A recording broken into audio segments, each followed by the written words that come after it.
Again, dear brothers and sisters, it's Sunday. Be inspired. Of course, be inspired. Pangilang episode na natin, Sister Ems? Ay, marami na. Hindi na. Actually, I visited our YouTube. Okay. Of course, we have our YouTube, Brother Vic. Be inspired. No? Binago kasi natin yun. Dati be inspired by Brother Vic. Brother Vic, be inspired. So, ito po, nasa almost 400 videos. Pero yung episodes natin, mga nasa almost 200s na. So, praise God. Kasi 3 years na natin, Sister Ems.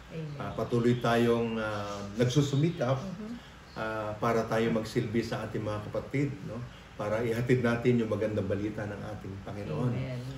Through the words of God, through sharing, and of course, through prayer and healing. Amen. Diba? Amen. No? Kaya tama-tama yung natin ngayon yung ating tema. No? Ang tema natin is healing family relationship. Brothers and sisters, forgiveness is divine. And that is the key. Yahweh, susi po siya sa healing. And totoo, Sister Ems, di ba? Madalas po nakikita ko po ito na-witness ko ito, Sister Ems, pagka yung mga healing ministers, no, pagkakausapin ka, tatanungin sa'yo, bago ka i-pray over, tatanungin sa'yo kung anong sitwasyon ng buhay mo ngayon, and then baka meron ka pang hindi napapatawad. Kasi po, yun pong hindi pagpapatawad, yun po ay isang barrier. Amen. Bara. Amen. Para po sa kagalingan ng ating pong katawan mismo.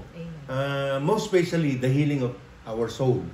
Body and soul. Kasi ang buhay po natin is composed of body and soul. No? Sabi sa Psalm 103 verse 3, Sister Ems? In Psalm 103 verse 3, the Lord says, He forgives all my sins and heals all my diseases. Wow! Di ba, sa sisters? Sins, kasalanan. Pag hindi tayo nagpatawad, kasalanan yun Amen. Ano? Pag may nagawa tayong mali, hindi tayo humingi ng tawad, kasalanan din po yun. Amen. Pero ang sabi ng Panginoon, He forgives sins and heals all disease. So, forgiveness is divine. Kailangan nagpapatawad. No? Para po magkaroon ng kagalingan. Sabi naman sa Isaiah 40 verse 31. Sister Ems. In Isaiah 40 verse 31 says, But those who hope in the Lord will renew their strength. Amen. They will soar on wings like eagles. They will run and not grow weary. They will walk and not be faint. Our hope is with the Lord. Amen. But the Lord is blessing us with outpouring us the strength. For us, anong klaseng strength? For us to go doon sa mga tao pong nagawa natin ng mali. O yung pong mga taong nagawan tayo ng mali. Amen. No? Kasi pag yung nakagawa ka ng mali, pagpunta mo, ikaw ang hihingi ng tawad. Of course. Pero pupuntahan mo, yung nakagawa siya ng mali, magpapatawad ka. Amen. Mahirap pong gawin yun. Mahirap. Totoo lang, yung nagkamali sa'yo, ikaw pa ang pupunta. Sasabihin natin, siya nagkamali, bakit ako lalapit sa kanya? Amen. Pero kay Lord po, ibang klase. Ang Panginoon po mismo, tayo mismo ang lalapit. Amen. The Lord says, For I will restore health for you, and your wounds I will be healed. No? Declares the Lord, because they called you. Sabi nga para po yung sa Zion, outcast sila, pero the Lord cares, even those who are sinners. Kaya po napakahalaga po ng healing po natin sa ating pong relationship. Amen. No? Loved ones, parents, children, siblings, relatives, yung magkakapatid, yung agawan sa lupa, no?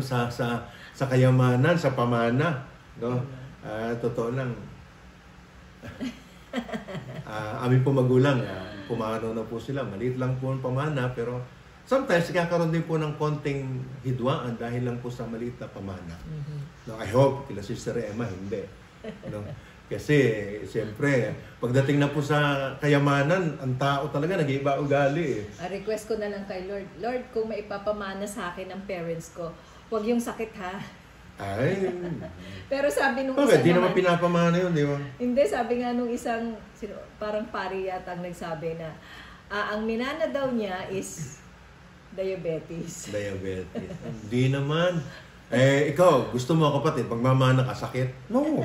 Rebuke it in Jesus' mighty name, di ba? In Jesus' name. Marami po kailangan natin gumaling sa ating pong especially family issues, separation, mag-asawa, nag-aaway, di magkasundo.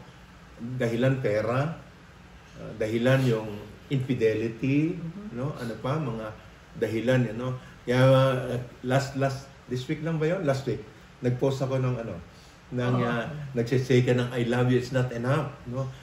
Yung say I love you mo, it's not enough. Ang ibig sabihin po, kailangan isabuhay po natin. At saka yun yung sinasabi, action speaks louder than words. Amen. Amen. Action speak louder than voice, no?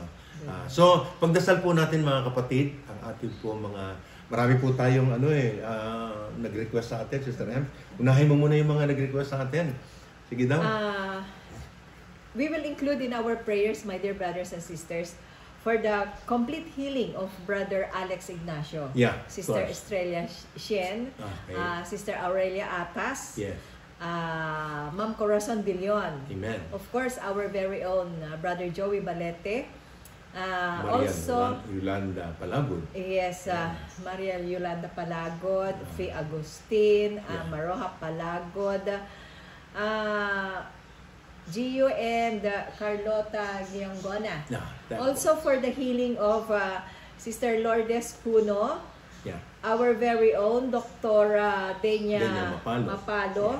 Member po siya ng ating Love Flock Cebu Marriage Encounter Batch 1. Our very own for the complete healing of Sister Aster Mendoza, the wife of Brother Jing Mendoza. Amen. And of course for the complete healing also of Sister Elsa Tagsip from Love Flock Cebu, healing of Brian Bantuto, Jose Velia Talukod, Keyon Franz Dulnuan. Amen. And then our Apo. Yes, for the complete healing of Rejan Cabral. And also for our very own Brother Vic Cabral kasi yung kanyang ubo, sipon nalalapit na po kasi yung NRP. Sabi nung isang kaibigan namin, inaatake daw si Brother Vic. In Jesus' name, hindi. Sabi ko, hindi talagang masama. Dala ng panahon. Masama lang talaga ang pakiramdam niya. Minsan po kasi pinagbibintangan natin yung atake. Kaya totoo ang demonyo sa atin minsan Hindi naman siya ang dahilan Of course, marami po sa panahon po ngayon, mag-ingat po, marami pong inuubo, marami pong sinisipon.